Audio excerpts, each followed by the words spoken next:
And oh, of course. Well, that you should see that. You see my screen good? Yep. Yes. Okay, so Tiny. there is a homage to the graduate there. You have to notice the future. And there's a great future in plastics. That was the quote. Okay, Um, but is everybody else getting a very small screen? Nope. I'm not I'm seeing. I'm getting a huge screen in You can change your 48.5. view options, Carol. You might want to change your view options.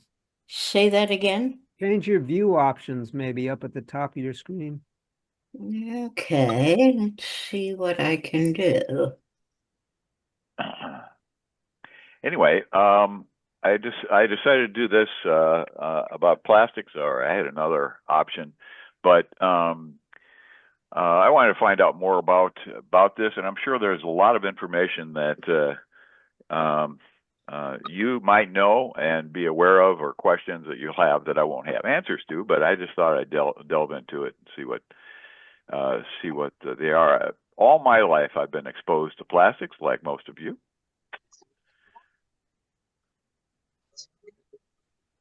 We've got in landfills. It's always been kind of interesting for me for landfills, though. There are about 3,000 active ones. This is the U.S. and 10,000 closed landfills. If you think about it, if you look at this picture, they line these things with what? Plastic, and then they cap them with plastic, and then in some cases they try to capture some methane off these things as they rot. If you think about it, all the biomass is going to rot, and what will be left over is plastic, metal, and bottles, and glass.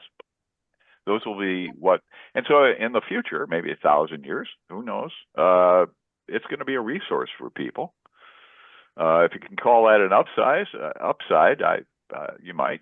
But plastic will be, one of the problems with recycling is that there's all sorts of other stuff with it. But that'll rot away eventually, and you can mine this stuff. Maybe that's a benefit. Who knows? We've looked at incineration. Matter of fact, we had an incinerator here in the Twin Cities for garbage. But plastic by itself, incinerating that, it's a good resource, but it gives off worse things than the plastic, probably. There was an interesting program by Shell to try to deal with plastic, and they found out here's a little proposed plant for them, and they actually did this experimentally for their process, but there are huge problems. What this was taking plastic and making new plastic. So they would pyrolyze. They would heat this with. They would heat the plastic up and cook it and generate gas, and then take the gas and make plastic. Well, there's some problems with that. You could say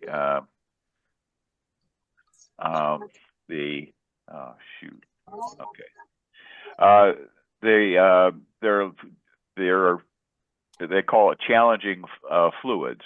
It doesn't move right through the system. A lot of corrosion, a lot of emissions, and some really nasty ones. The economics just don't make sense. It is scalable, but it's not clear how that works. And then the water management problem has to be taken care of. It uses water, so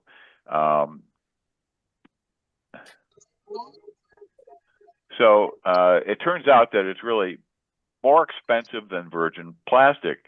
So Shell had promised that they would get a plastic pyrolysis system by this year, but now they're saying it's not that good of a deal. one of the reasons is feedstock. It's difficult to find good enough mixes of plastic to take care of this, to use in this. It's dirty, and getting the right plastics is difficult. You can't use all plastics, apparently. The development of the process has been slow. Our government changes every 4 years, regulatory uncertainty. And then the market for the end product is not very stable. And it's more expensive than virgin plastic. So who's going to do it? That's the kicker. So anyway, there was an effort to say, okay, we can maybe reduce the amount of plastic that there is, and try to take care of some of this. Well, one of the bigger problems, other than what goes into landfills, is what is pumped into the ocean.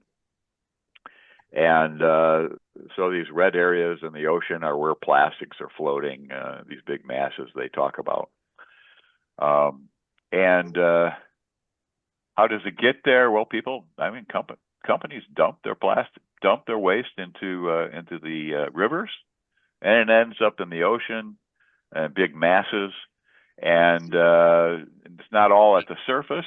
Some of it sinks down to the bottom, and it just kind of just sits there, and it'll be there for a very long time. The amount that is there is just huge, and how do you recover it? And people have talked about it. People have made attempts to harvest some of this stuff, but it's got biomass all over. It's dirty, and of course there's things that we worry about in terms of wildlife, dealing with these big floating masses of plastic. Where does this come from? How does it get to the ocean? That's a good question. Well, there are about 10 rivers that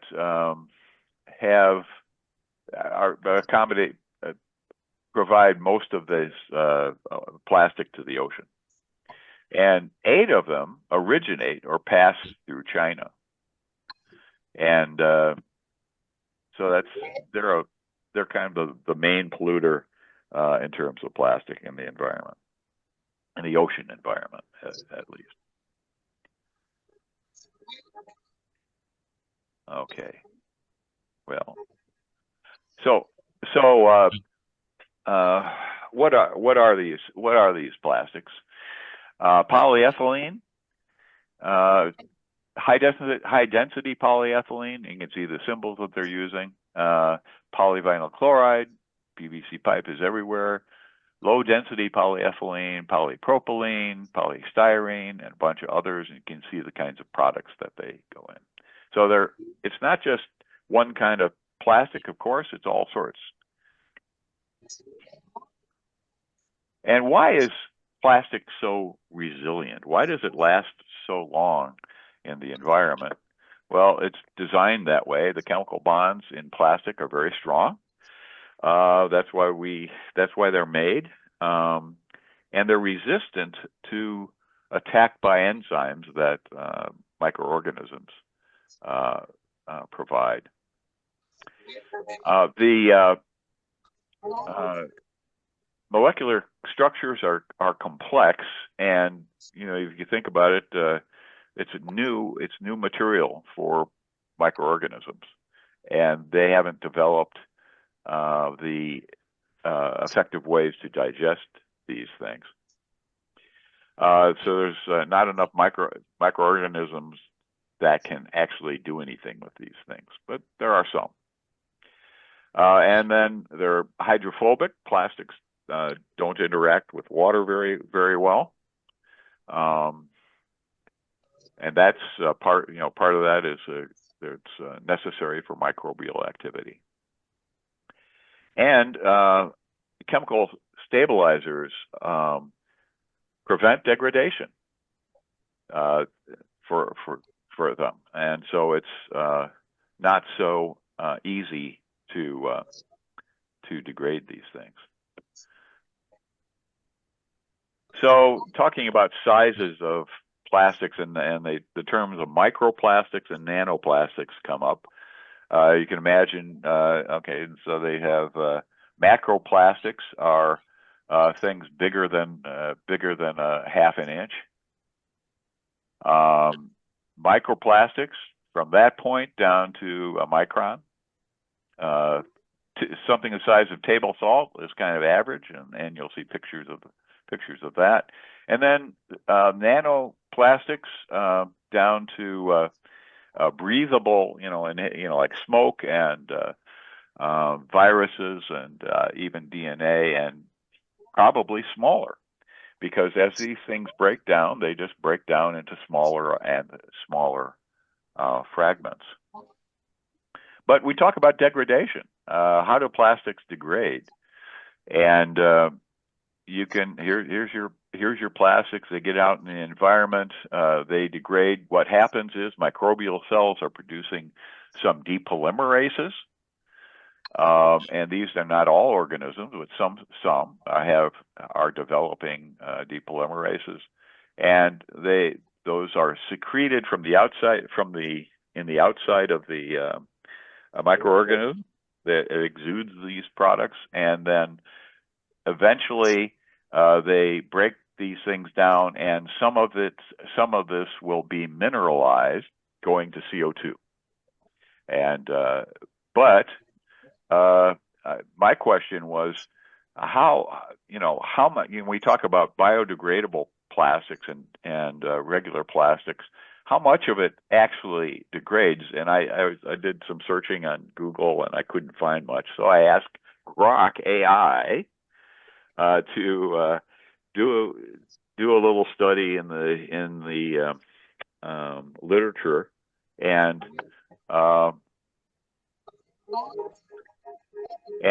come up with some information about percentages of plastic that would degrade. So here's what it came up with for non-biodegradable plastics, the regular plastics. And you're comparing CO2 versus nanoparticles. Okay, how much of it goes to CO2 and how much of it just degrades to tinier and tinier particles? Well, plastics like polyethylene, polypropylene, or polystyrene that have been studied, and about 5 to 10% will degrade to CO2 over decades. So it's here a long time. So 50 to 90% just fragment into smaller and smaller plastics, particles.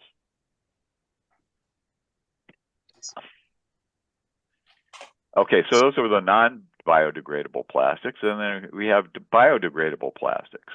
What percentage of it goes to CO2 versus just smaller and smaller particles? Well, under optimal conditions, maybe 80, 90% will degrade to CO2.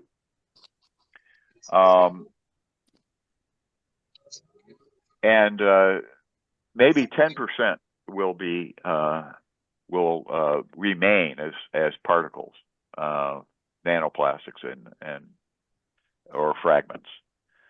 So it's not biodegradable is only to a point. There's a particle size effect in all this. The smaller the particle, the faster they can degrade because they have more surface area. And anyway, that's just something people are realizing. So maybe maybe those tiny particles will eventually be mineralized. And then there's also, that's the biological, but then there's also photodegradation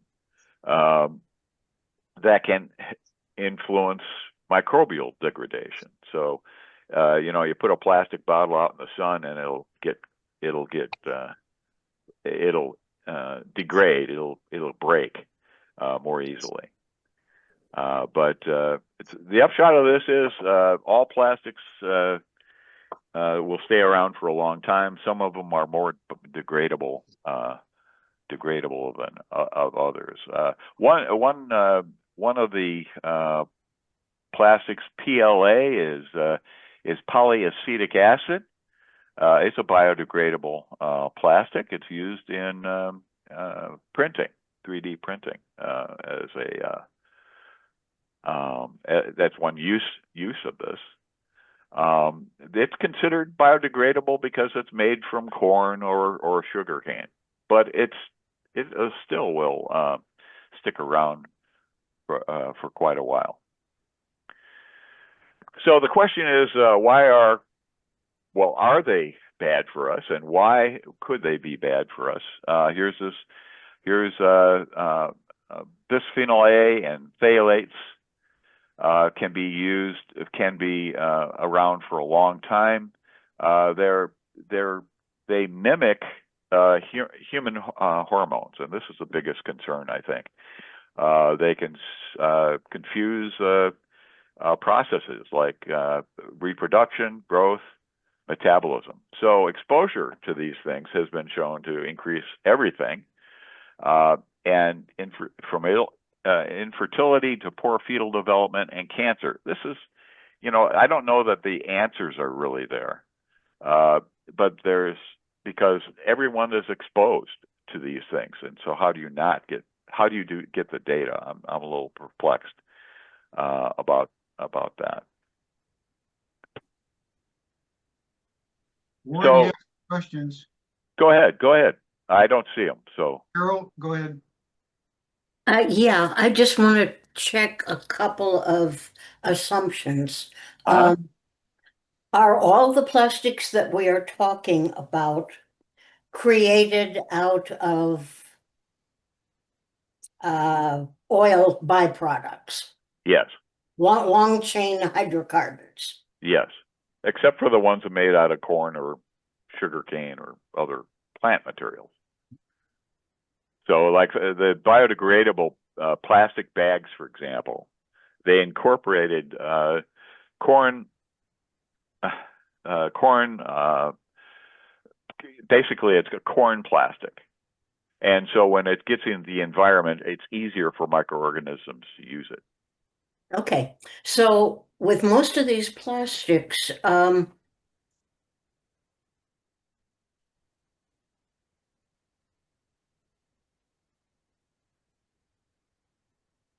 Go ahead. I think you froze. Maybe everyone froze. No, I'm waiting for Carol to, I guess her system froze. Yeah. we mine oil. Yes. Okay, so we missed some of what you said. Probably you froze for a few seconds.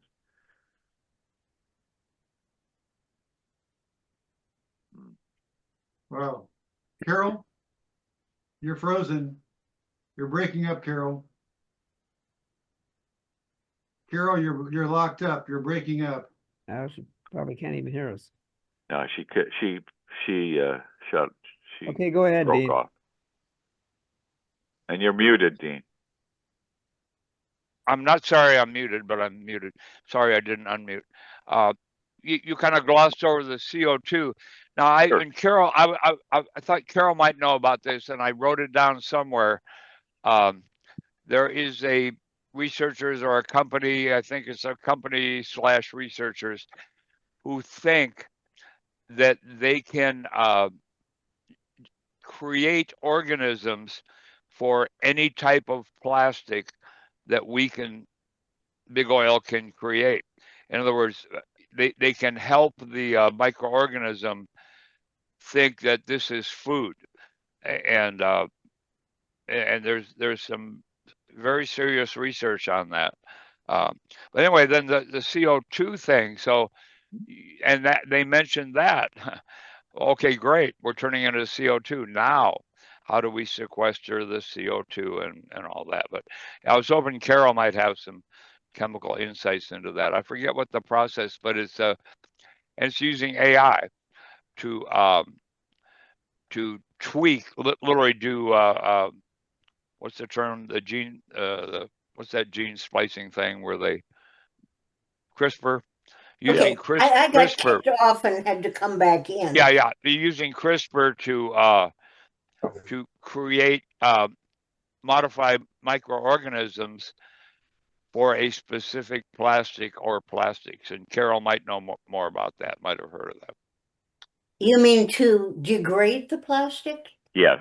Right, Oh, right. to metabolize To it. make food of them and turn them back into whatever they produce, which I guess is CO2 and whatever. Yeah. Make water, to mineralize it, get it back to CO2. Mineralize, right? Yeah. With CO2 and whatever. Yep. Oh, okay. Can I got kicked off before Go Warren ahead. could answer my question, which was asking for the correctness of my assumption that right now the plastics industry is competing with the fuel industry for the use of mined oil. I don't know that competing is, it's just another use of the plastic. It's just another use of the oil. It's not, I don't know that it's competing with it. I suppose there could be some, but Yeah. Okay, I think I'm next. Two things. One is that the form the plastic is put into makes a difference as to its recyclability. For example, plastic films, such as plastic bags and so forth. China used to take almost all of our plastic bags. They don't take them now because they can't really process them very well. They foul up recycling equipment and all that kind of stuff. So we're stuck with all these plastic bags, which are pretty much not non-biodegradable. As you say, ones made out of corn show more promise as far as biodegradability.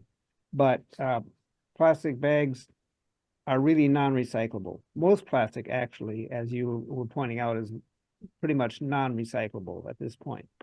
The question of oil versus plastic, I think the oil industry is promoting plastics, trying to make people believe that they are recyclable, because we are reducing our dependence on oil for transportation and power generation. So they need this other outlet to keep profitable, which is plastics.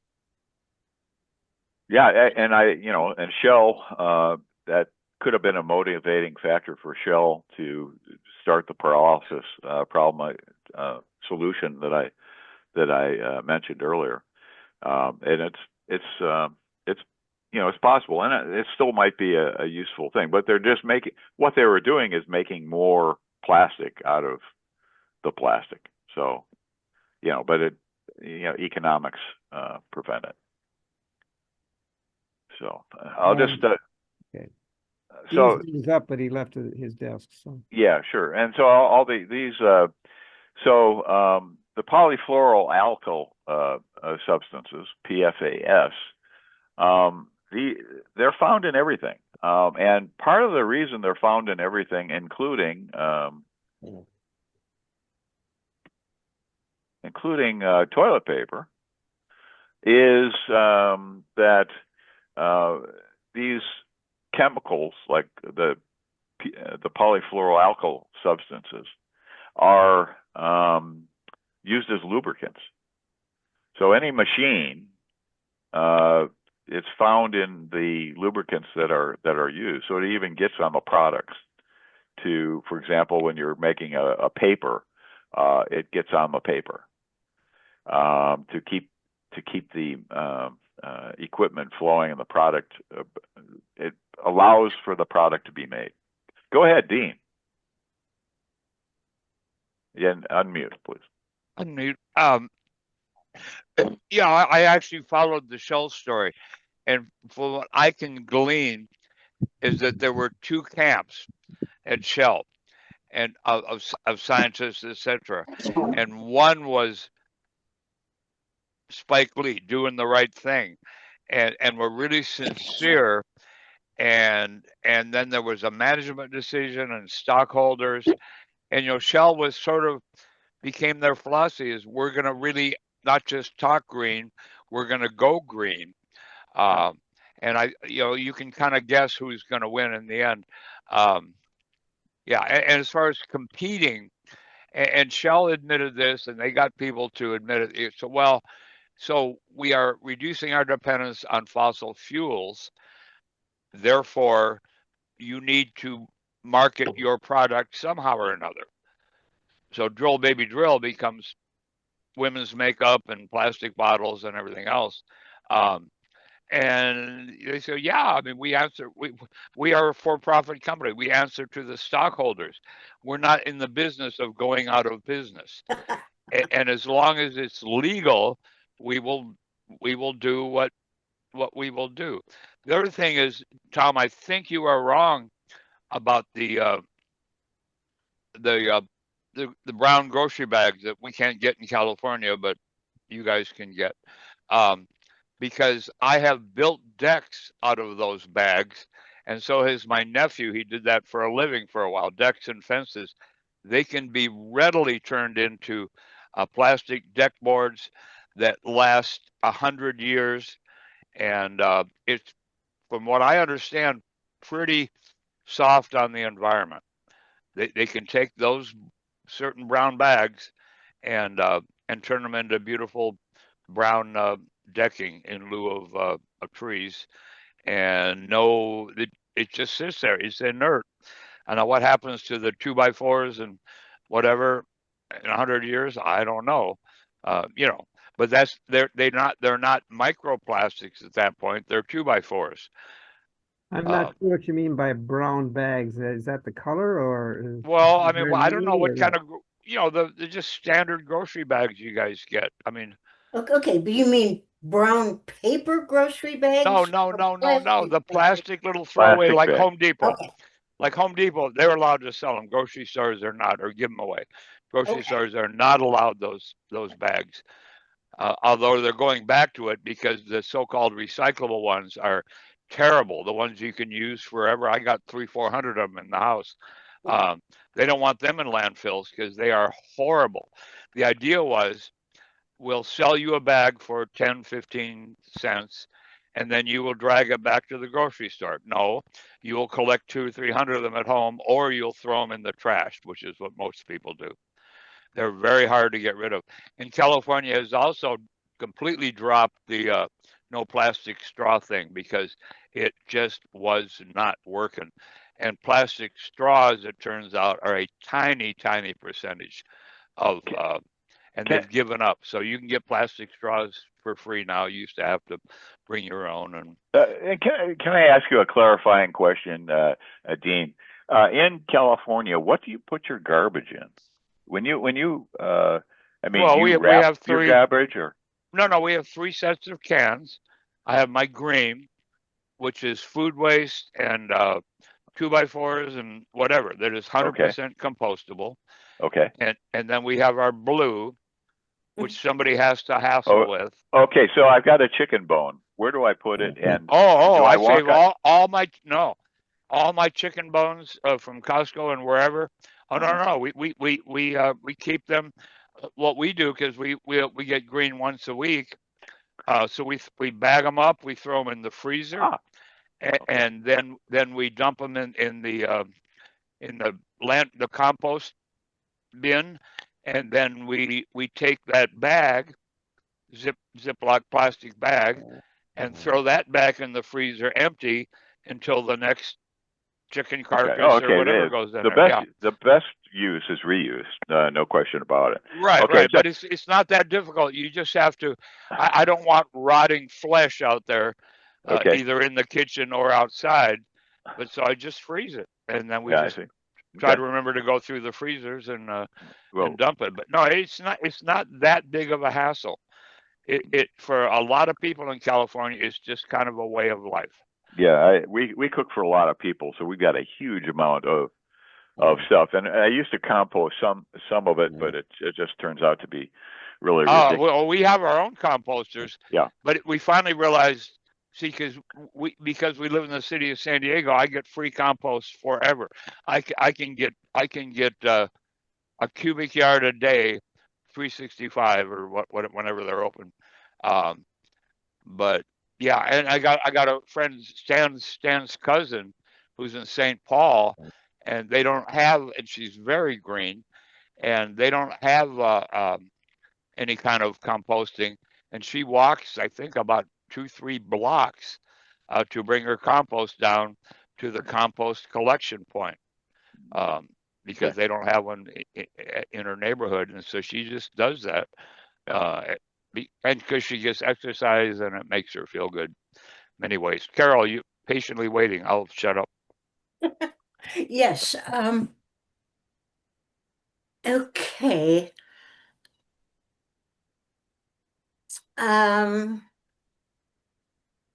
Can any of this, is there any plastic derivation from coal? Coal. Yeah, Well, if you gasify coal, if you heat it, and you can produce gases that could be eventually turned into Absolutely, plastic. you can make plastics out of gasified coal. Absolutely. Yeah. I mean, I know we get dyes and things like that, coal tar products, but I wondered if that would also be a source of Yeah, plastics. I think it could be, but it's whatever's the cheapest at the time. Okay, and okay, when you're degrading plastics into CO2, Uh-huh. seems to me that's a problem because CO2 is a greenhouse gas. Well, that's what Shell was trying to do. They weren't trying to mineralize it, take it to CO2. They're trying to recapture the pyrolysis, breaking the bonds down, and then capturing gases that could be then turned into plastic and Yes. reused that way. But it's apparently really difficult and not cost effective. Okay. Now the plant-derived plastics from Yeah. corn and things, what do they degrade into? They will mineralize to CO2, but still there are, even when you make those, there's parts of it that just fragment into smaller and smaller pieces. Apparently one study said that about maybe 5 to 10% will remain as tiny pieces of plastic. They're just it's not a uniform plastic, and some parts of the plastic apparently are more resistant to degradation to CO2 than others. But like Dean mentioned earlier, there are researchers that are looking at finding specific organisms, and maybe, I mean, you can, if you expose organisms to plastic, they will eventually generate some enzymes that possibly could break down the plastic. And then if you're using a higher tech to do that, other than just natural selection, natural processes, using CRISPR or something, you might be able to accelerate that process. You done, Carol? Yes. Yeah, that I just posted and I'll read. Let me alt tab over here to DuckDuck. So my DuckDuckGo AI assist. Plastic bags can be transformed into lumber through a recycling process where they are collected, shredded, and combined with other materials to create composite wood products. Companies like Trex, they're a biggie, specialize in this process, turning recycled plastic into durable outdoor decking and furniture. And then I posted a link to Plastic Lumber Yard. How is plastic lumber made? No, it's huge. It's taking over the decking industry because it lasts forever and relatively cheap. Costs a little more than lumber, but outlives it by a factor of 10. So you're saying they can use plastic bags as well as things like bottles and so forth? Right here. All of these things get turned into beautiful decking. Yep. Can be quite easily. Do you think How that does it compare with plywood? Well, it outlives it. Plywood. I'm talking about like a deck made out of 2x4s or 2x6s, an outdoor drainable deck.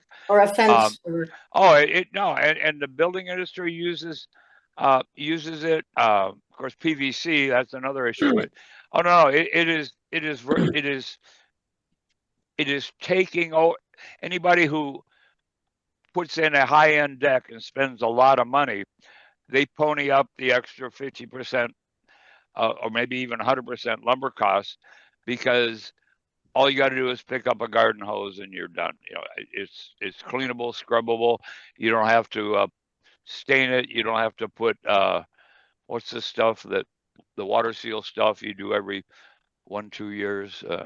Water. I can't think of the name, but no, it is Varnish? very, very. Huh?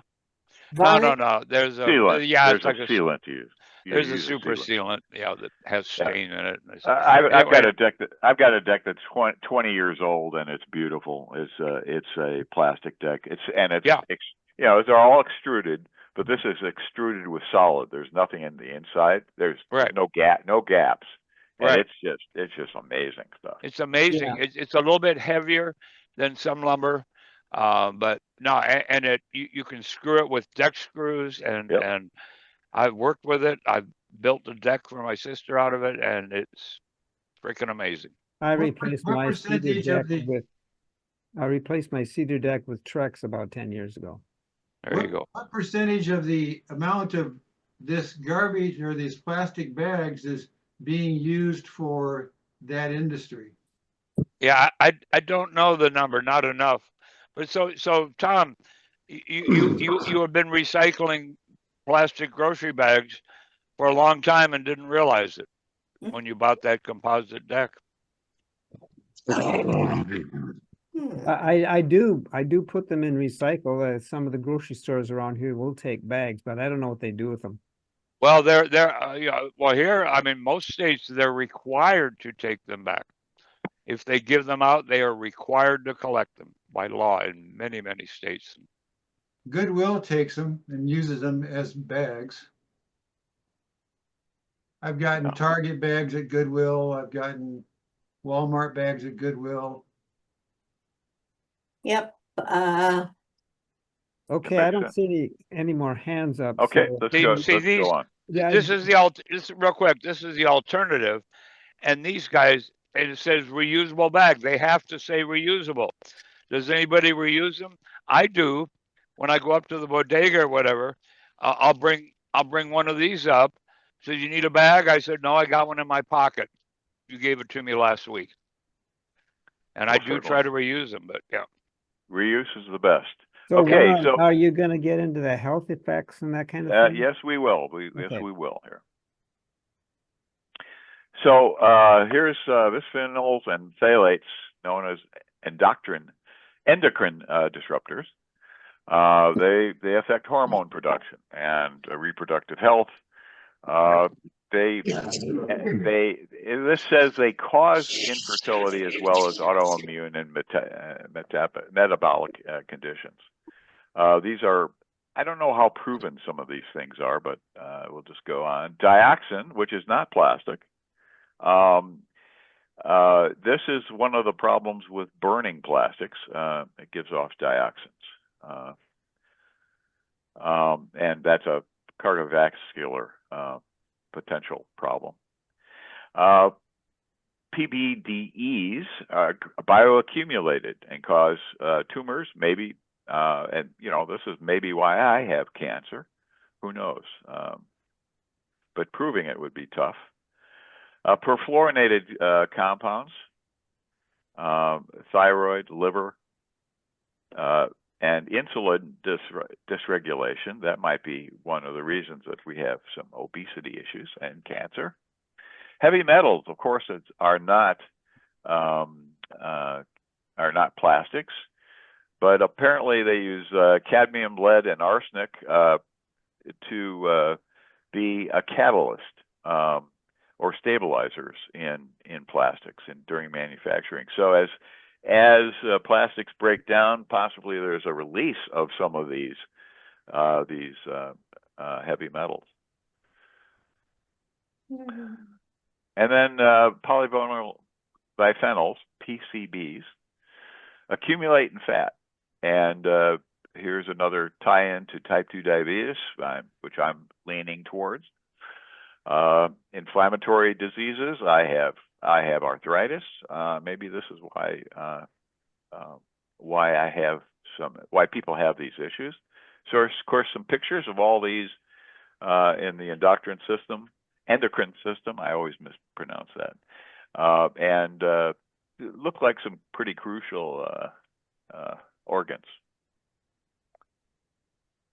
And then I came across some surprising sources of plastics and in our daily lives. Some of these you can imagine. Tires and brake pads. We used to be worried about lead from cars, but now people are more focused on the plastics that are in the rubber compounds, including the rubber. The plastics wear off, and they're really tiny particles, micro and nanoparticles, through the air and stormwater runoff right into the ocean. Pavement degradation. So there's some plastics that apparently are plastics that are incorporated for concrete. So that can generate some microplastics. Of course, asphalt as well. And then other vehicle components. Have you ever been in a car that didn't smell like plastic? Everything is there, and things wear down and release plastics on the humans and in the environment. There's some eco-contact tires made with plastics. They make the rope that's in there that apparently are used to structurally for the tires. Both synthetic rubber along with other additives, and butadiene rubber and styrene butadiene rubber are plastics that are used. So Warren, yes, go ahead. Go ahead. We've had the same graphic up here for 15 minutes or so. Are you on the Are right you one? serious? Really? It's not. Yeah, it's it's not the one passing? with the 15 different types Oh, of no. products that contain Shoot. PFAS. Okay. Let me backtrack here. It's a nice graphic, though. If you like having your head upside down. Okay, here's the strong chemical bonds. We talked about molecular, lack Yeah. of micro. Yeah, we got those. We've seen that. Okay, yeah. Oh, you saw that one. Okay, saw size that of one. micro. So, okay, Well, polymer wait a rate. minute. That- we that saw- one. Okay. You saw your grok. Okay, and then the grok. Okay, okay, Seen and that. then seen it. Seen that. Okay. Now that's where Okay. we ended up. Oh, I see. Okay. These are okay. So all these products are in manufacturing. They're used these products that are lubricants, and they contain plastic, PFAS. Yep. And they're found in toilet paper. No big deal there. Here's the endocrine disruptors, bisphenol and phthalates. We hear a lot about phthalates, though they're reducing the quantity of these in drinking water bottles, for example. Dioxins, PBDEs, bioaccumulated, perfluorinated compounds, heavy metals that are used in processing, and then PCBs. Okay. Okay, why is that doing? Well, I'm going to stop share, and I got to share again. Well, yeah, in the meantime, go ahead, Dean. All right, Mrs. Robinson. Yeah. I remember that moment in that movie. I said, boy, was that prescient or yeah. Oh God, plastics. Yeah. Yeah. As far as the you were saying, how do you prove my cancer came from or whatever? Sure. Well, they are doing it. It's becoming increasingly difficult because to find quote primitive, let's call them paleo societies, because they're disappearing, who don't put eyeliner on their eyes. And by the way, you didn't mention women's makeup, and they're very worried about that, because that's Yeah, a microplastic that might be there were a absorbed. couple in that Yeah, round thing. yeah. They had Anyway, mascara and nail polish. they can do health studies with people who do not have a heavy exposure to plastic. And there are still a few tens of thousands of them on the planet, but they're becoming very, very rare. But, who do not get the plastic exposure that, quote, well, the industrial society does, but it's getting harder and harder to find these groups of people, some of which have amazing lifespans, and do not get all the diseases we get because they haven't yet been exposed to those plastics, but they will be sooner or later, yeah. But yeah, it's very difficult to do that kind of study. right. Okay, surprising sources of plastics. Okay, transportation, tires, pavement degradation, mentioned other vehicle components, everything in the car. I just got a new Tesla. It stinks, but what can I say? Oh, really? See, my new Mini really didn't stink too bad. Well, there are ways to mitigate that, but yeah, it does. Yeah. But everything's plastic in there, and that's fine. That's new car smell. And the trick so is to ventilate your car very well when it's new. Hey, Dean, Drive with the windows down. Dean, if you want to comment, you should raise your hand, really. Okay. Anyway, I took a vacation in China, and one of the planes that we were in was an Aeroflot. I don't know if it was this version of Tupolev, but interesting. This plane, I'm sure it was a beautiful, well-functioning plane, but the inside surfaces of the plane, where you usually expect, bumpy surfaces. Some of it was bumpy, some of it was worn smooth, and it's where people touched the walls of this plane. It was such an old and well-used plane that millions of hands were touching this, and so just the abrasion of a hand over the plastic surface will tear off plastic, and so that's a source. Every time you touch something, it causes these plastics to degrade. My wife often will put her feet.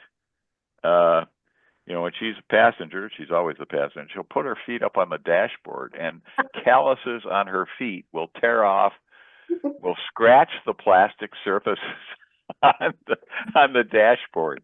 And so that's tearing off plastic. I don't think it's tearing off her feet, it's tearing off plastic.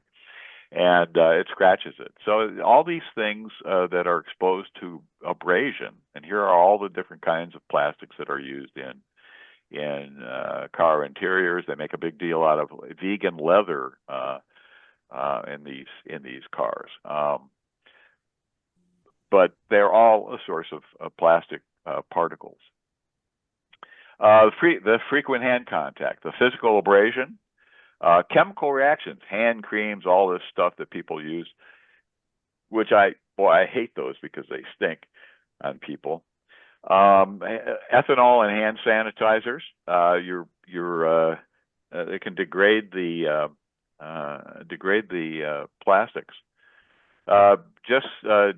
Soil and other contaminants can transfer to the plastic surfaces, and then the next person touches it, they wear the surface. UV rays and extreme temperatures can weaken the plastic, making it more likely to be damaged by hand contact. Furniture coatings. I've coated a table that we use all the time in our house, and where I sit, the plastic surface is worn down to wood. It's time to recoat that thing.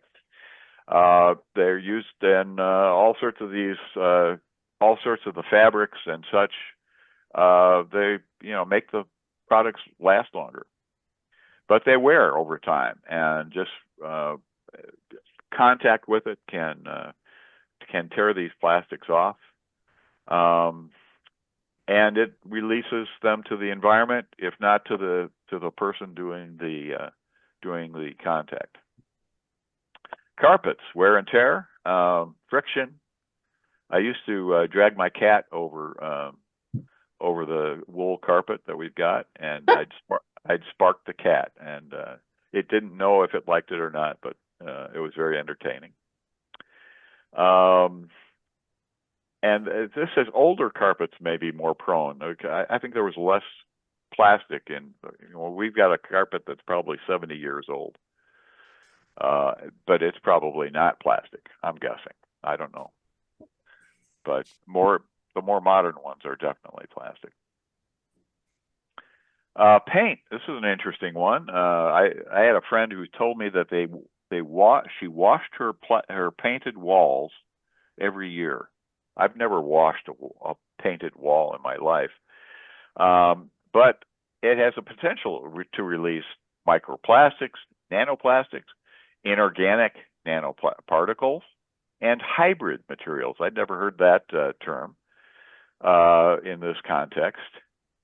But where they might be a mixture of colorant, plastic, and titanium nanoparticle. So that's a different kind of particle. Who knows what the impact on people or the environment is? At least it's not lead. Of course, we used to have a lot of lead in these things, and you can see the different particles when they're combined, and really difficult to break up. I don't know that you'd want to. Okay, so here's some estimate the 5 trillion plastic nanoparticles per liter when hot liquid is poured into a cup, a single-use cup. So what's the answer to that? Carry your ceramic or metal cup with you everywhere you go. It's difficult to change people's habits. I never go buy coffee. I make it in, which is a problem because I make it with a filter, and like this filter has a seal on it. That seal might have plastic in it, and there's some indication that, for example, a tea bag might be coated with plastic to make it less degradable when you put it into a hot cup of water. And then, of course, cigarettes. That's a great one.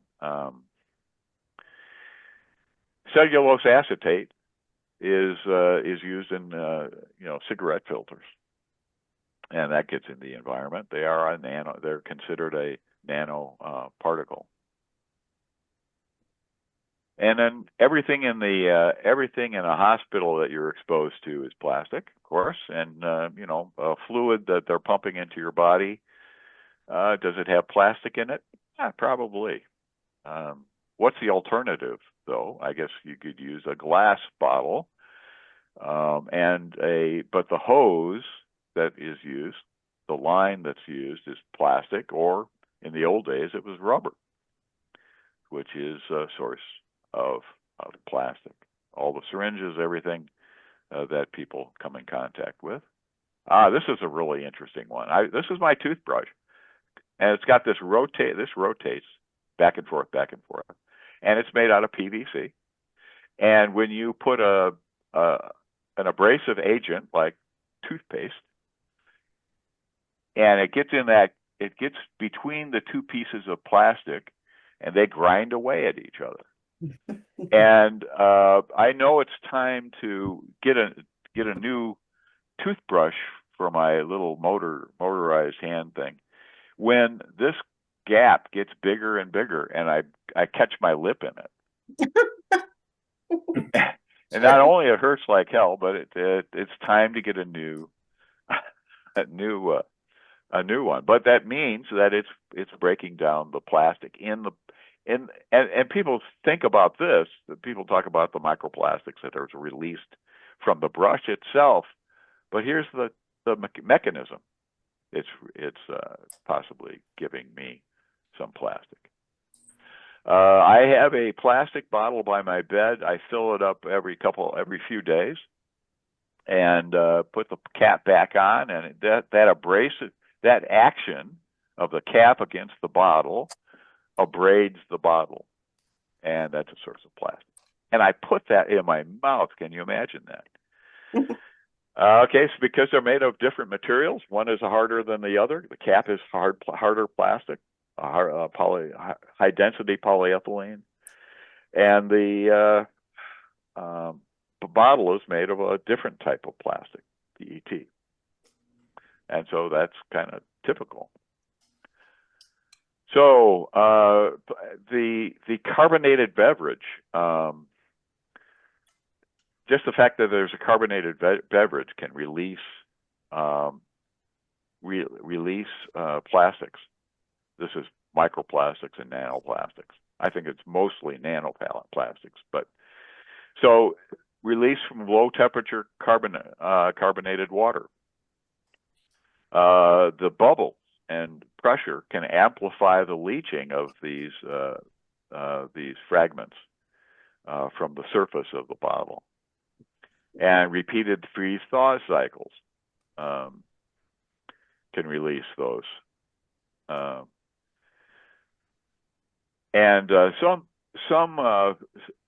You can counter some of this behavior with on the plastic using better plastics. I'm not sure what they mean by carbonated water pretreatment, but definitely fewer freeze-thaw cycles might help reduce the amount of these that people are exposed to. And there was a little study showing the mechanical stress of opening and closing these, or squeezing the bottle, and lots of particles. We don't know if this is an important number of particles. Maybe not. I'm not sure. A lot of the foods that we get are found in plastic containers. Last night I was at a restaurant where the green beans, I'm certain, came out of a container of some sort. They were not good. But these are all sources of plastics. A kid puts these things in their mouth when they're eating them. They get it from the outside and from the inside of the plastic bottle. I consider your eye drops. Anyone who ever use an eye drop? Well, that's obviously a plastic bottle for a good reason, so you can use it. This is I don't like this picture because it shows these are micro particles, and so there's studies of what are how can it get into the food? Can it actually get into a fruit, for example? Well, just to refresh, okay, here are the microplastics, and here microplastics from average size of a salt, and then the nanoplastics much smaller. But it's possible, well, some people think, and this is really recent. People are just starting to. Carol, did you have a question? Yes. Two things. I have noticed over the last, I don't know, 10 or 15 years that, all the people who deliver pizza, it always comes in cardboard boxes now. Yeah. As opposed to previously. And like McDonald's containers are no longer plastic.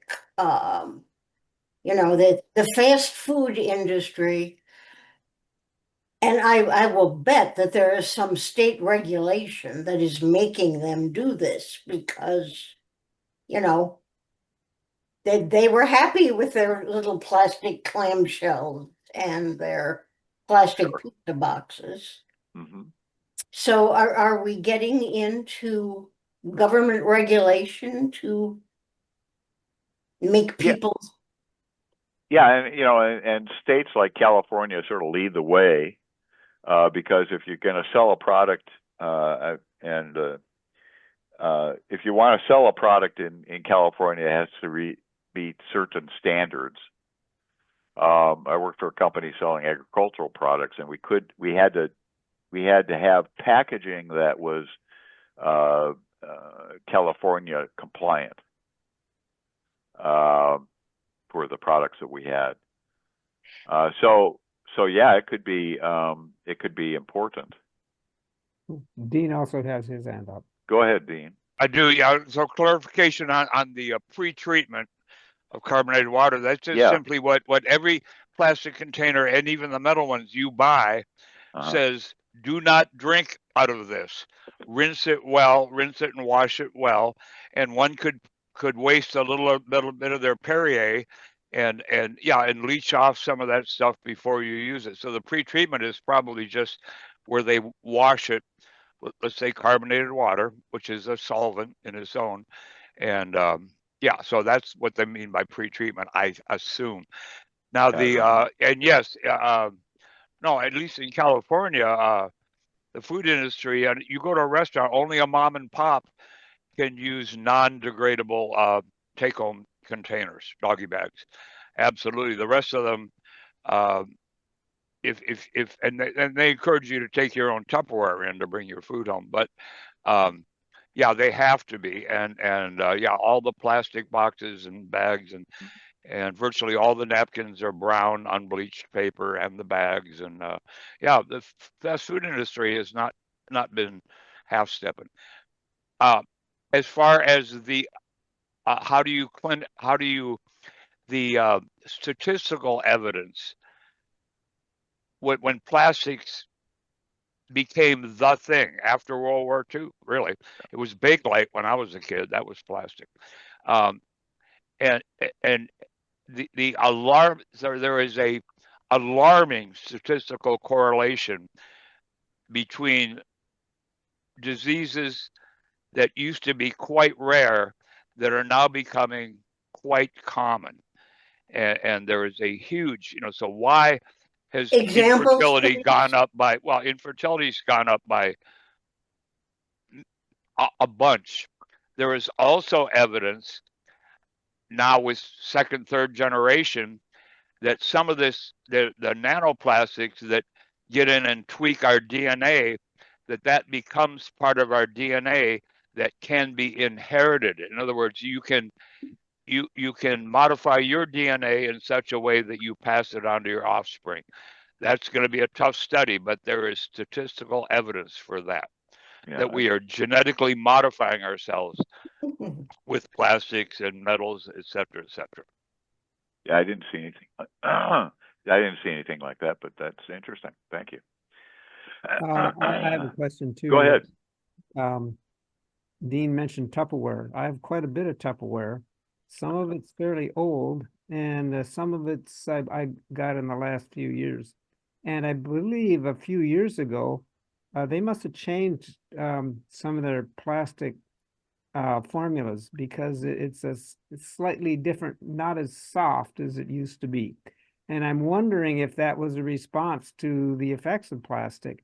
And if you know anything about that, Warren, what plastics are being used now versus before? Yeah, that's a good question. I don't know, but I imagine they're one of the things you worry about with plastics, like the new car smell. It's what is released by the plastic, and the plastic softeners are often leached out. That's what you smell, or that's what you taste. That might taste like plastic. So I don't doubt that, especially the food industry is modifying formulas to accommodate that. I don't know specifically. So okay.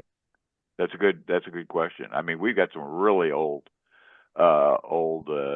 Tupperware that got in an estate sale, and it's really useful. But it all, each one of those seals, every time you seal it, there's an abrasion there. So you're not only what is volatile and gets into the food that way, but the pieces, chunks of the stuff. Yeah, that's what I worry about it. I mean, this was obviously made to last and it's well designed the way it all fits together, but there might be problems with it. Now, Carol and Dean both have their hands up again. Go ahead. Carol's first. Okay, some good news and bad news. You cannot attribute all of the fertility problems to plastics. I understand that there is a serious problem with male infertility because great numbers of young women are using oral birth control pills that are heavily into estrogen and progesterone, and they're peeing this out into the water supply, and it's not cleaned up by our sewage treatment, and it gets into the water supply. Yeah. So we're all drinking birth control pills, you're saying? Yeah. Particularly in cities. And the other thing I was going to say on the good news front is that the material science people are working very hard and coming very close on unbreakable glass. And if we ever get a truly unbreakable glass, we can go back and, if they can make it thin, we can go back to glass Coke bottles instead of plastic Coke bottles. And,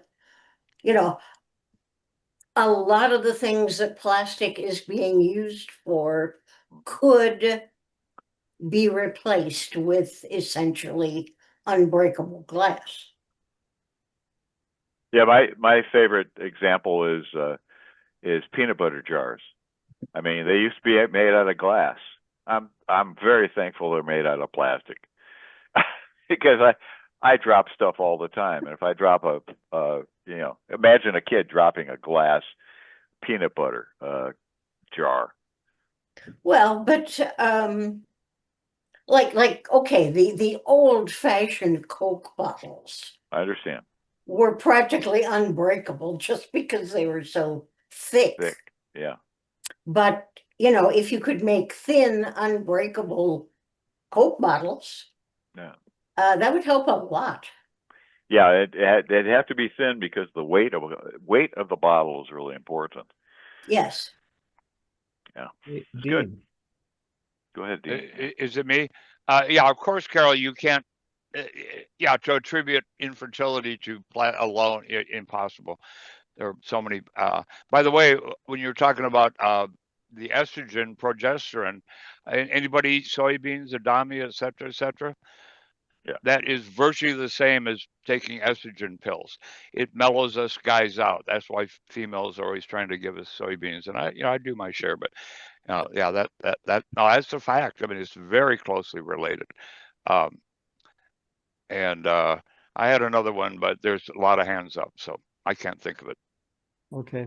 I wanted to mention that if we could reduce our use of containers, that would help a lot. The old stores or co-ops used to have stuff in bulk, and you would, scoop it up and put it in your own container and weigh it or whatever. Now you go to a store and everything's in a plastic package. It could just be a few ounces. You have to food and you take the produce and you put it in a plastic bag. Yeah, it's ridiculous how much plastic we use just for containers and that kind of thing. If we could cut that back, that would be one way to reduce plastic. Well, of course, one of the benefit of those plastic wrapped raw chicken is that it can keep it from other things. And you know, the chances of it reduces the chance of disease. So maybe it's one disease for another. I don't know. Yeah, it's good. Good, Good. Stan. Thanks for bringing that up. As a high school student, I had a chance to work in a Coca-Cola bottling plant. And one of the products that we bottled was Simba, which at the time, this is back in the 70s, was a fairly thin glass bottle compared to the Coke bottles. I don't know if you remember that product, but it was, so there were some glass bottles that were reasonably thin, even back in the 70s. Yes, but they were easily shatterable. Well, yeah, to the extent maybe, I don't recall that we even did a lot of bottles you could return for $5 for a 5-cent Yeah. return on them. And I remember I used to, in the plant where I was working, I used to sort bottles. We had bottles coming in. I had to put Dr. Pepper over here and Coke over here and Squirt over here and all that kind of stuff. We did it by hand. Sure. Dean's hand is up next, but Yeah. My hand is up. I don't know if I'm unmuted. I am unmuted. Yeah, Yeah, real you quick. I remember the demise and rise of Tupperware. Yeah, the original Tupperware plastic, which was amazing, was like 90% BPA's. It was very, very unhealthy plastic, as it turned out, and they had to reformulate. So yeah, that was the end of that. Now we're talking about glass. I listen to old time radio every single night, and Anchor Hawking, which is the other Corning, invented no deposit, no return. And that's where the world ended. Because when I was a kid, you brought your beer and your Coke bottles back. And sometimes there'd be a little chip in the whatever, but they were just, you returned them because there was a healthy deposit on those things. Oh, isn't it great? We're going to have throwaway plastic or glass bottles. Yeah. Well, yes and no. Convenient. Yes. Great. Absolutely not. Let me ask And you, there, Dean, clarifying. About what year was that? Did you say what year? I can usually catch a year. World War II or post-war. Oh, okay. Was when no deposit, no return came into existence. No, I know. Oh, really? Okay. Yeah. Even back then. Oh yeah. Okay. Yeah. I Even wasn't back aware of then, had it, it was cheaper to bring your bottles back and get new ones, and they had the nice heavy duty containers, and you'd bring them back, and surely you guys have markets like not Sprouts or whatever, where they have bulk grains, right? Beans, Yeah. whatever, and they don't. You bring your own container in. That's it, and you fill it up by the scoop, and you go home, and you keep using your same container. You could. I'm sure here, but that they supply plastic bags. They do, but they make it easy enough to use your own containers and I see. buy bulk. Yeah, it's a big thing here. Thank you. Yeah, there were a number of companies that promoted back around the 1950s single use of plastics. Like Bic was one of them. Disposable pens and that kind of thing. You don't refill them, you just throw them away. And that mindset kind of took over. And that's so we don't repair things anymore. We throw them away and get something else made out of plastic. And we have to get out of that mindset. Yeah, interesting. How would you do that? Okay, so let's go on. You educate people. Well, here we're trying to do that. Okay, so contaminated water, irrigation water could get plastics into the soil. Atmospheric deposition, plastic dust. Agricultural plastics, they use plastic seed coatings, plastic mulch, purposefully. They enhance the agricultural practice. And then packaging and processing, so they can be contaminated. Talking about fruit, I mean, how would you get plastic into the fruit? Does it make sense to always wash it or never? Don't even bother. But I mean, if the fruit is on the inside of the if the plastic is on the inside of the fruit, it doesn't really matter how you handle it. So this is just a little graphic showing how plastics might be incorporated into a plant through the roots. The root kind of grows in a direction. If there's a piece of plastic there, it might get sort of enter the root in a crack or some other process. It might be actually incorporated in the root. Whether it gets up in the plant, I think this is early research. It might happen, and there might be some metabolic changes it might affect the plant, but I don't think we know much about that yet. And here's, for example, a piece of plastic in a root. This is a tip of a root, and so maybe this is a problem. So the real question is, I guess, how can we reduce our exposure? Because, I mean, if you think about it, with all the plastic in the environment and the ocean and all this, there's really not much you can do about it. We're just waiting to deal with it. And so how can we reduce our exposure? Well, you might get a metal bottle, but if there's plastic parts, will you be doing the same thing? I'm not sure, but something you could do. We've been talking about that. Some people think that boiling and filtering tap water can remove 90% of microplastics. I don't doubt that the microplastics could be removed, but how about the nanoplastics? I don't know if that would really work. Distillation. If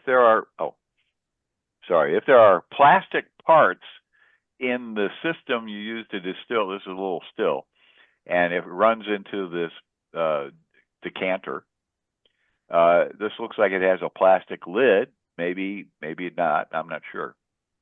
But you could expose your expensive distilled water to plastic again. Here's an interesting one. This is the way people used to make toothbrushes. I'm not sure. I think this is a soap or something that they would use.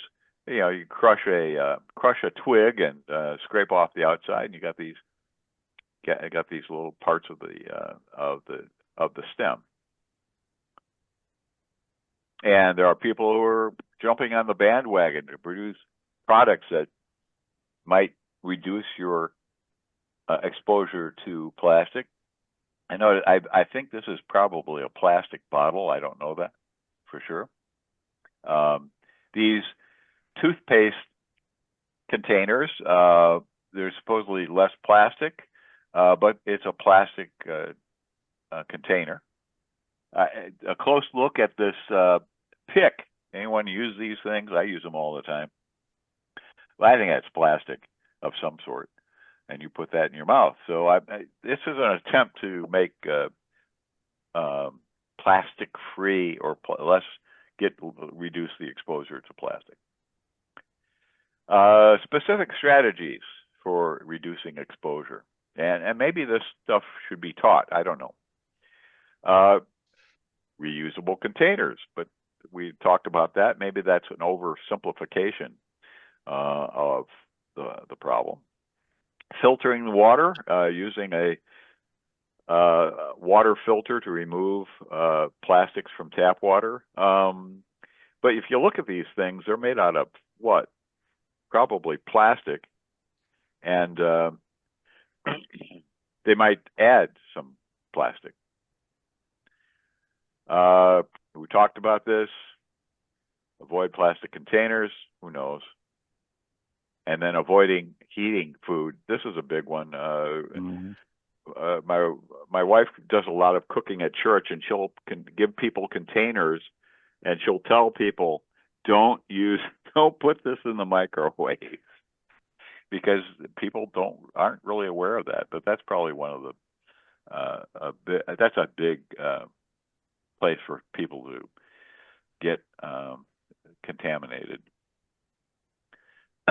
Supposedly natural fibers.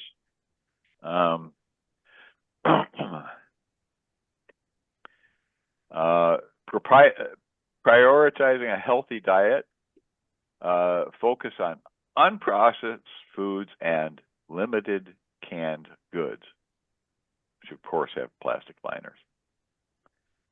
Cleaning frequently. It's fine if you remove dust and particles, but if you vacuum your house, that can kick up a lot of dust. That's why you dust after you vacuum. Reducing seafood consumption. This might be an important one, which might make certain types of farming more palatable, so to speak. For example, shrimp from countries like Vietnam. That type of animal is raised in ponds, and so they're very controlled ponds. It's not out in the ocean. So there are certain ways to reduce the plastics in animals, and then using plastic-free personal care products. Okay, and this is where someone mentioned the plastic-containing cosmetics and hygiene products. I'm not a fan. Some questions for us as I guess as futurists. Let's see what you'd like to say. What do you fear? Is this a long-term problem? Can we do anything about the health impact of these things? Any suggestions? Dean, go ahead. You can pass laws that you simply cannot do this, or tax it and make it, yeah, of course there are ways. I wanted to ask you a question real quick about nano micro filtering. So, yeah, and when you talk about vacuuming, HEPA filter, you're not getting anything. You can breathe a HEPA filtered vacuum. I assume RO takes care of even nanoplastic. I would assume, but I don't know that. I think for the majority it is, but what are reverse osmotic systems made of? Plastics. I understand. I know.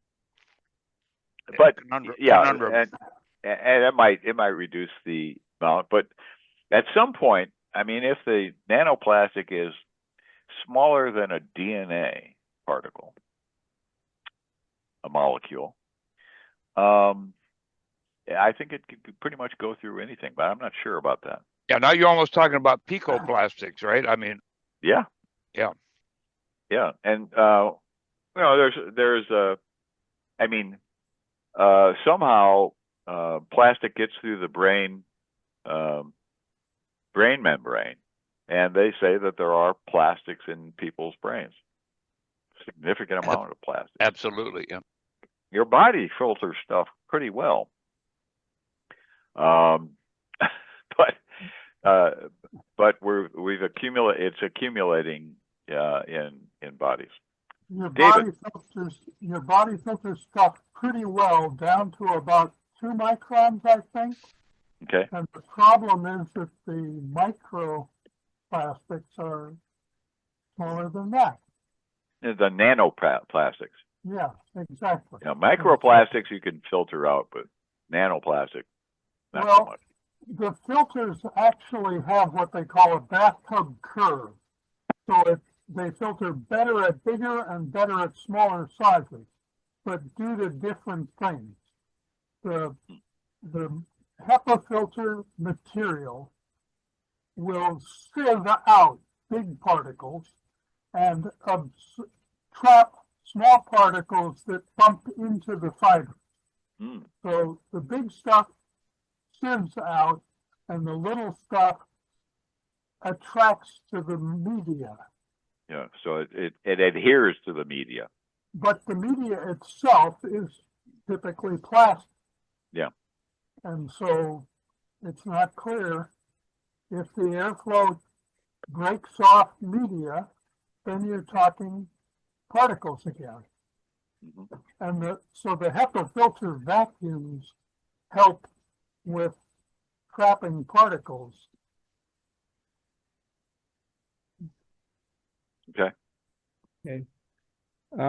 To reduce the impact of plastics, I see similarities between this problem and global warming. It will take a large, strong effort and cooperation among not only companies but corporations and everything around the world to really make a difference and effect. And we can't just rely on a hope that maybe technology will solve the problem. It'll take decades to mitigate the problem, and we'll probably never at this point eliminate it. This problem is here to stay. Yeah. Yeah, I think But you're we right. can mitigate it at least to some extent, I think. Yeah. Well, but I think where you can mitigate it is exposure. And so I'm not sure if we really know enough about that. But Tom, you're next. Yeah, Tom. Then you're muted, Tom.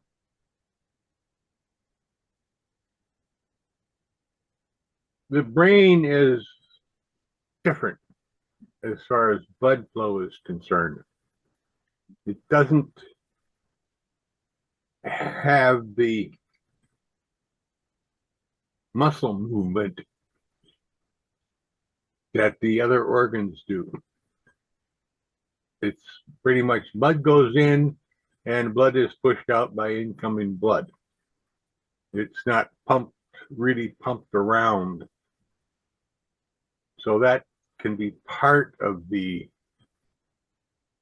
accumulation there. And there's not really anything you can do about that. New brain, please. No, thank you. But yeah, this thing, titanium cutting boards. Yeah, I saw that. Somebody wants. We had someone at the church asking about when were we going to get titanium cutting boards. I know.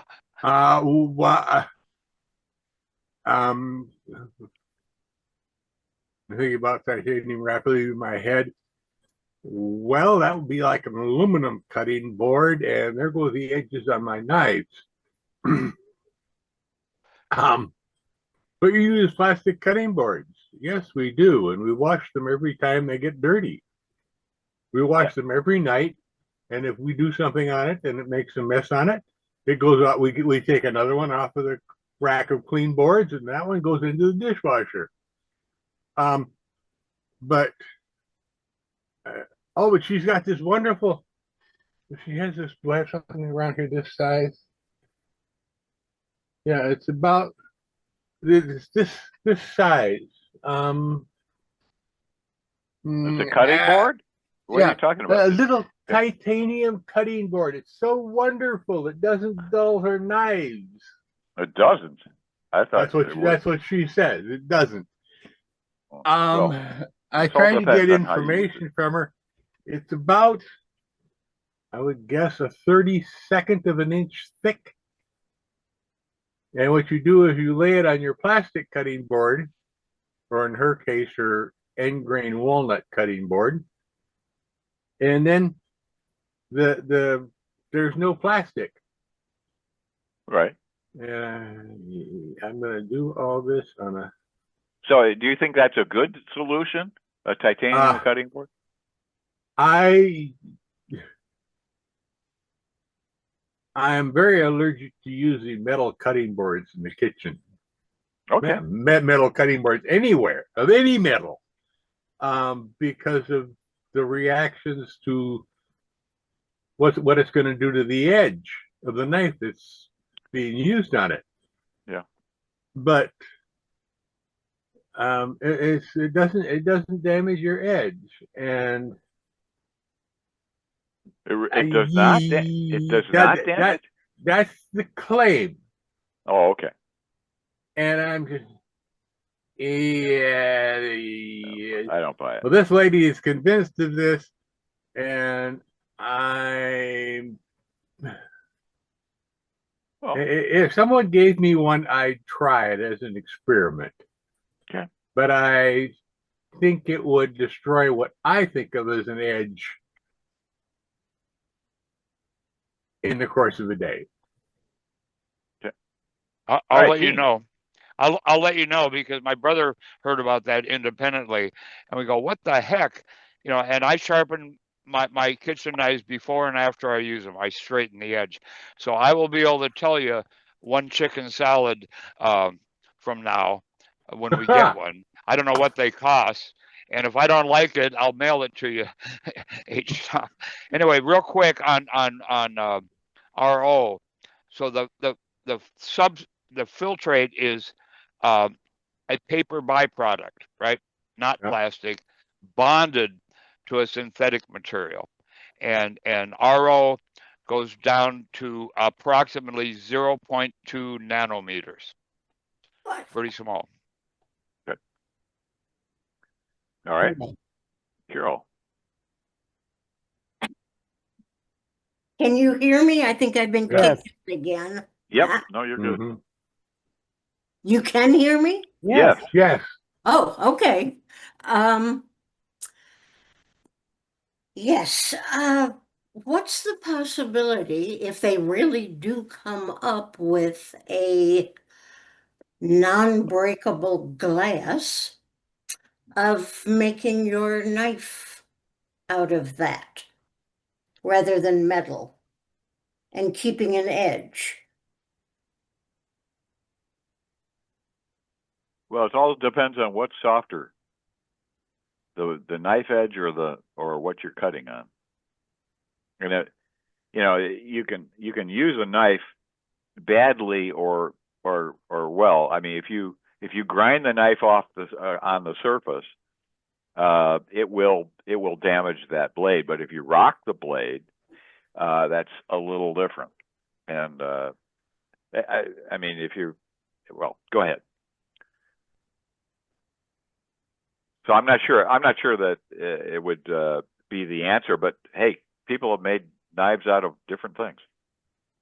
I made a knife out of wood. Mm-hmm.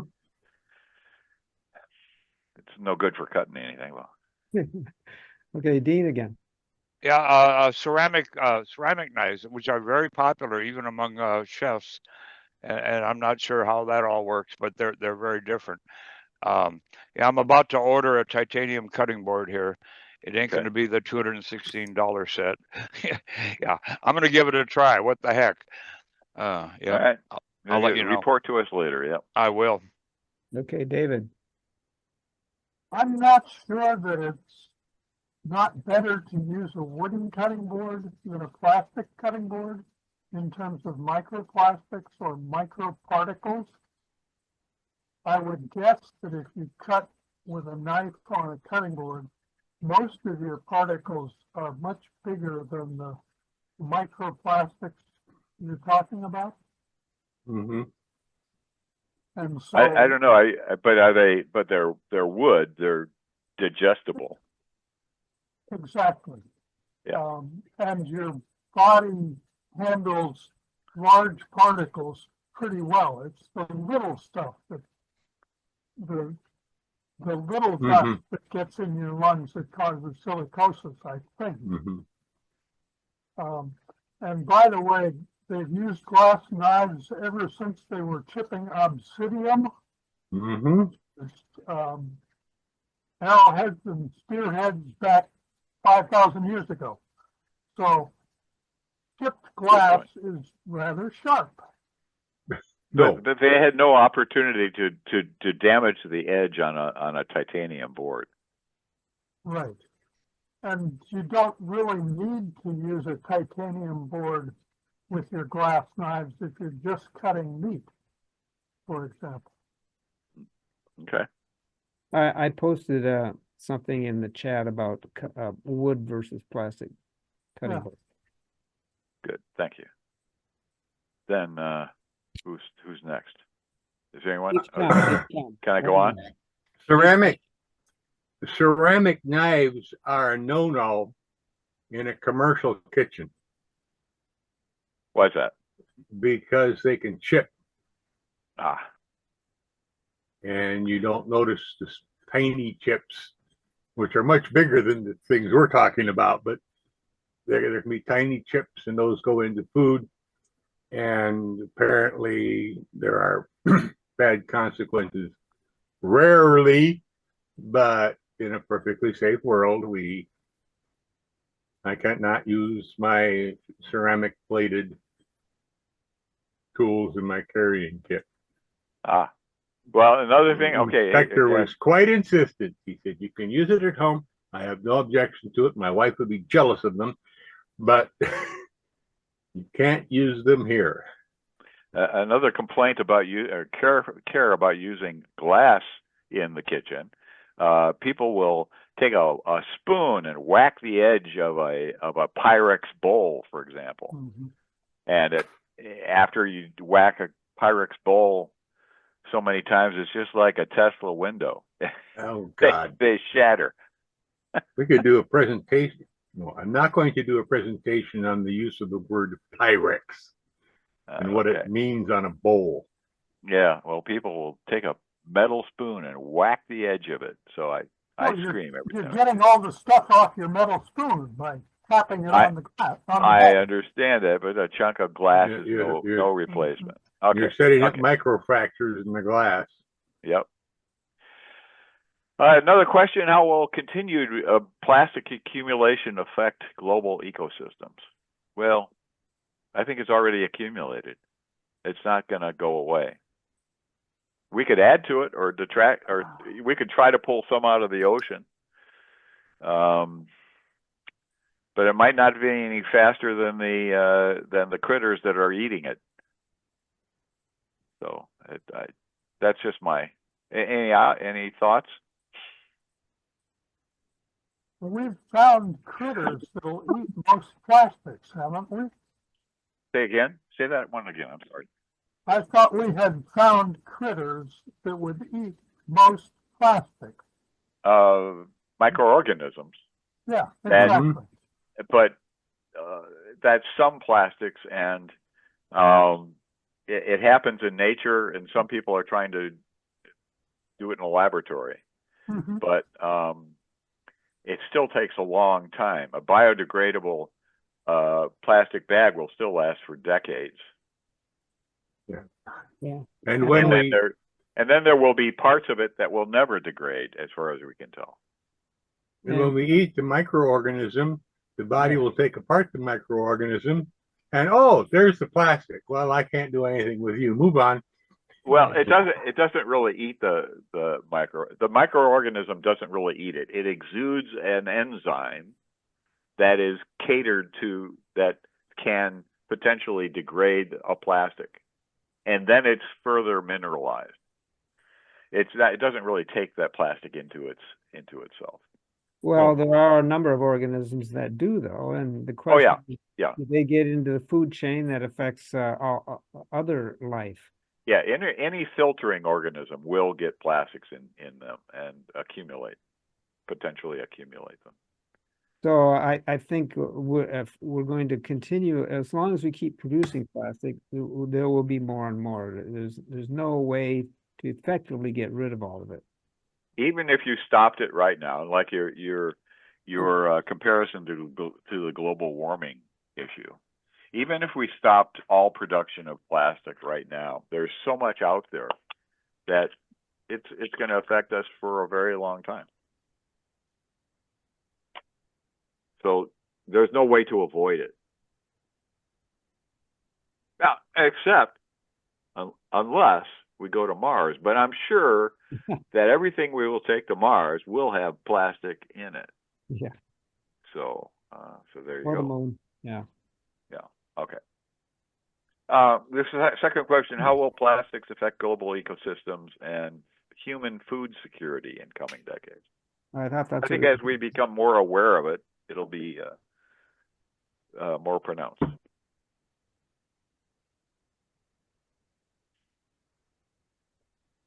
Moving on. What disruptive technologies are needed for effective plastic remediation?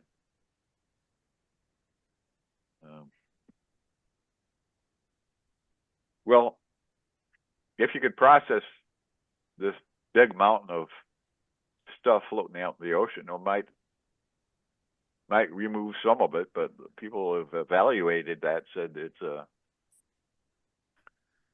not going to happen soon. Yeah, I think that removing what we produce or what we've already produced is part of the answer, but the rest of the answer is to not produce anymore. Sure. So we have to find other ways to package things or lubricate things or whatever that will not create cancer and things like that. It's not an easy problem. No. That's where I was suggesting the non-shatterable glass research. Glass is pretty inert. I've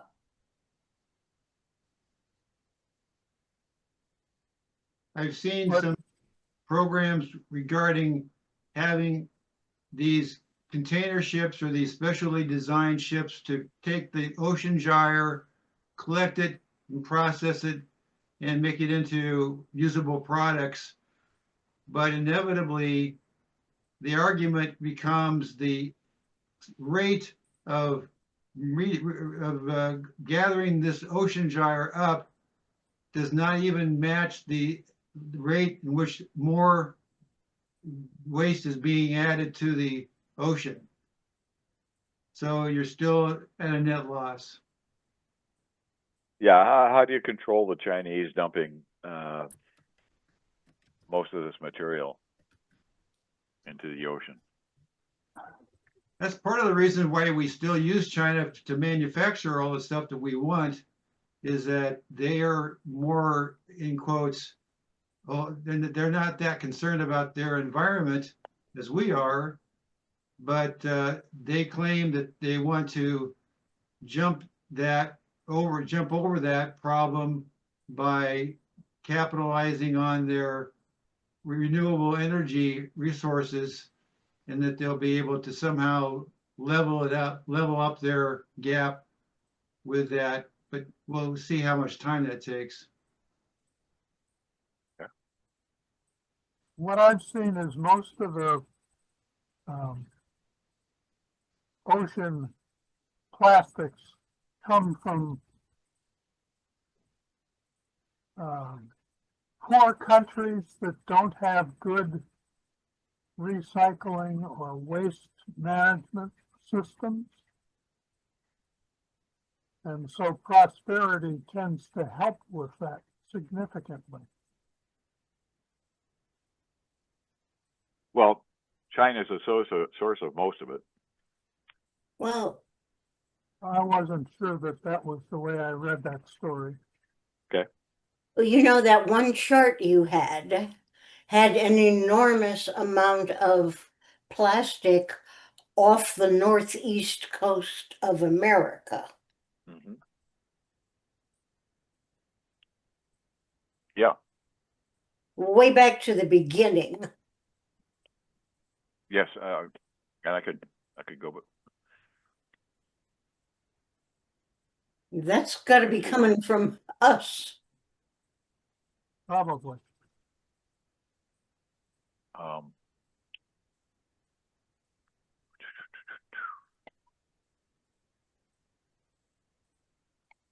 Okay.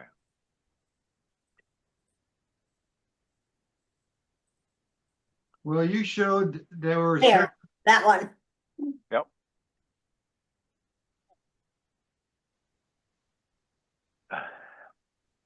Yeah. No, the whole eastern coast of America.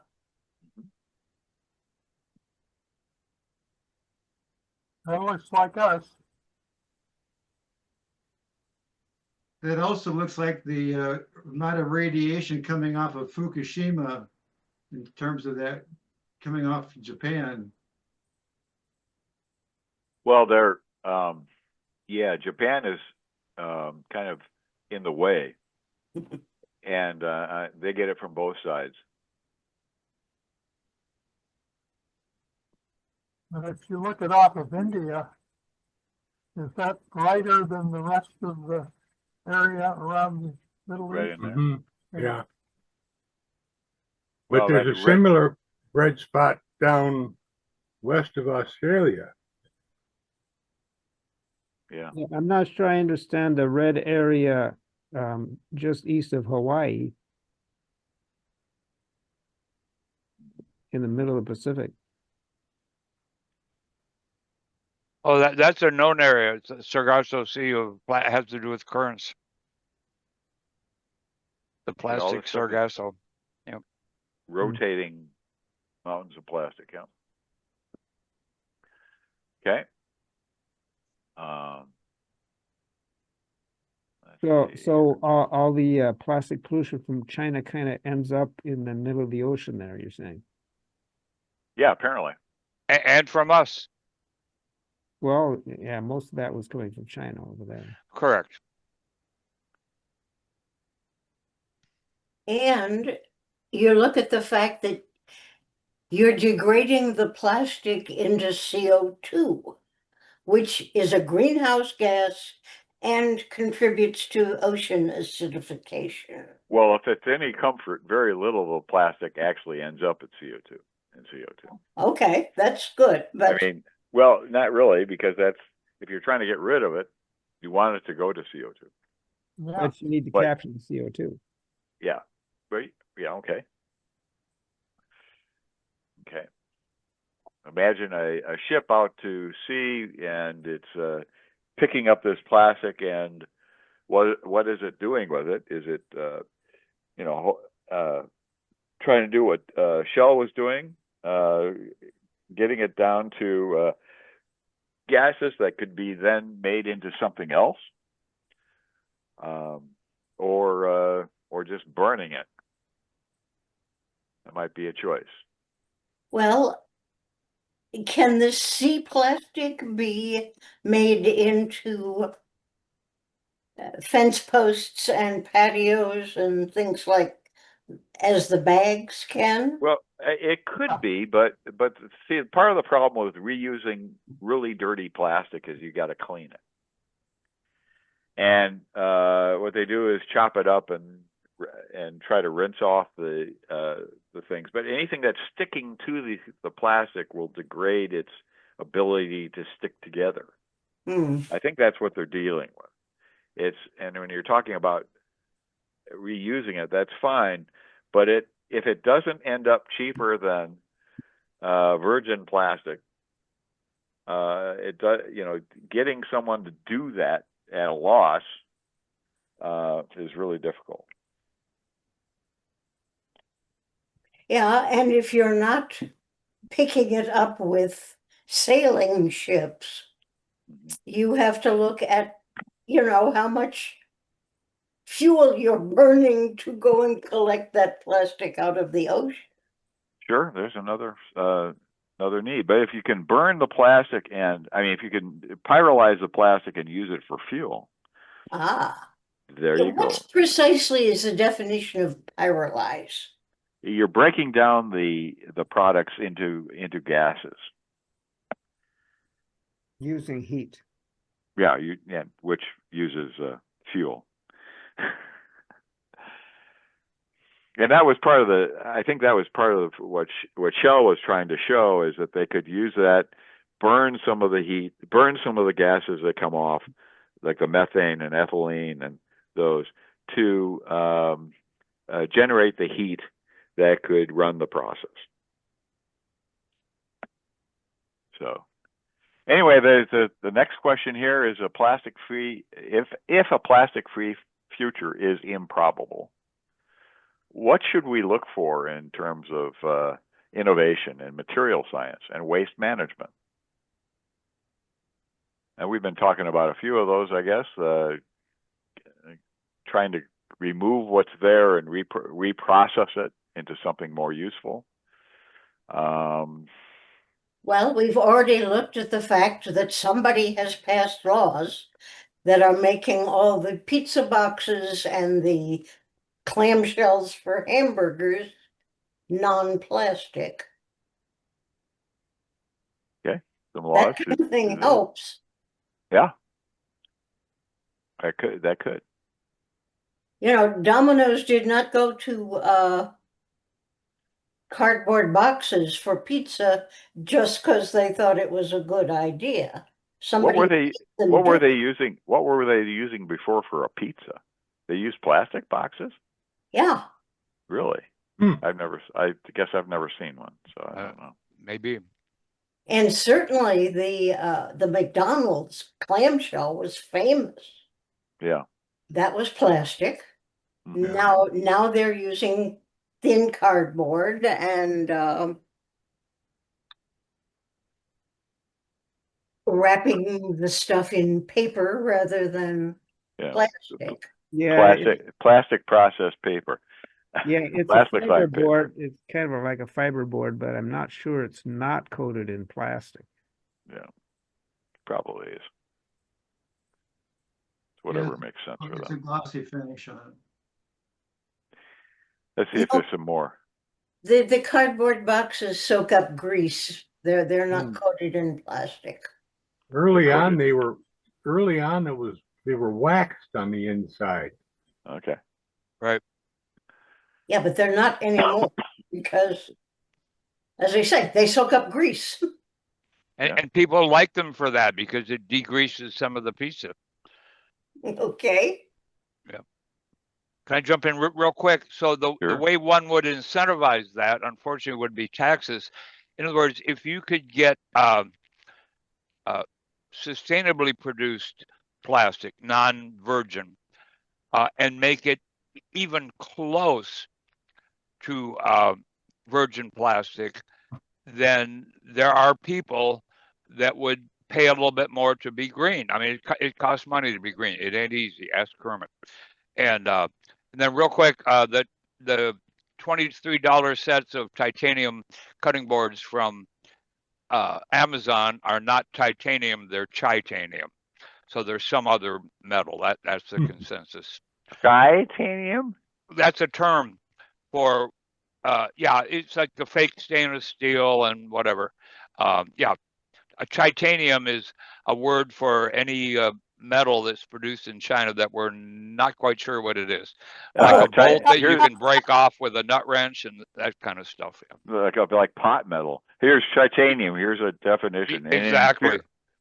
An inferior metal used to make everyday objects. Yeah. Chi is a frequent prefix for things coming of uncertain origin from China. We blame it all on the Chinese, I know. Why not? I married one. Microplastics and nanoplastics are there. They can lead to. Okay, so these are some comments I have. You'll find nanoplastics everywhere in the environment. We know this. Levels of plastics in the environment will only increase with time, even if controls and recycling can be mandated. Doesn't mean they shouldn't be mandated. This suggests that the strategies to reduce exposure might be the only way to lessen the risk to humans. Thanks for your attention today. And any other questions? Very interesting stuff here. I appreciate your research. Yes, very well done. Whole bunch of nano food for thought. And whoever corrected me on the bacteria, right, they don't physically digest the plastic, but they can be taught to make enzymes that Yeah. will do that. So it's kind of like external digestion, let's call it that. Exactly. And by the way, these, you know, there are certain bottles, at least in California, that are highly sought after for their color, and they will sometimes pay you more because these make wonderful kitchen counters, absolutely beautiful. Oh. And it's the way. And I you know, I'm too lazy now. I don't go get my nickel back on these. I donate them to the city and let them fund some of their recycling with my bottles. And see, bottles and tin cans, non-alcoholic, by the way, aluminum cans. If you take plastics out of the equation in terms of drinking, and stainless steel. So Go ahead. Good, Tom. Tom. Cans are frequently plastic lined. Yeah.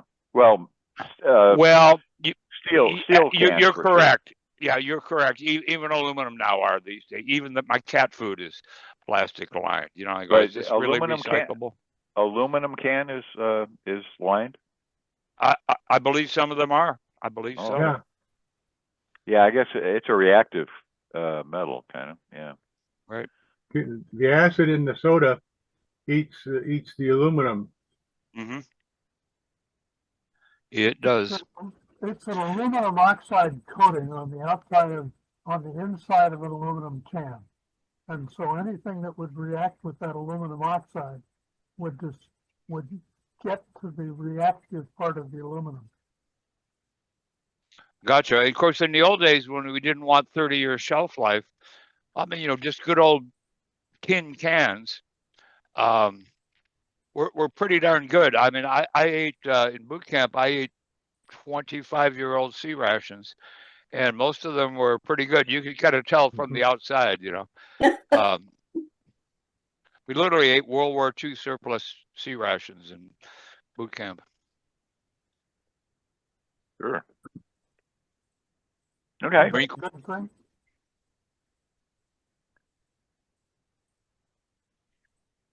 Anyone else? Marines will recycle everything. What are we doing next week? I'm not sure. No, but somebody must be sure. David, you're muted. I think I was asking, wasn't I? I don't think I've heard. Albert, are you 2 weeks?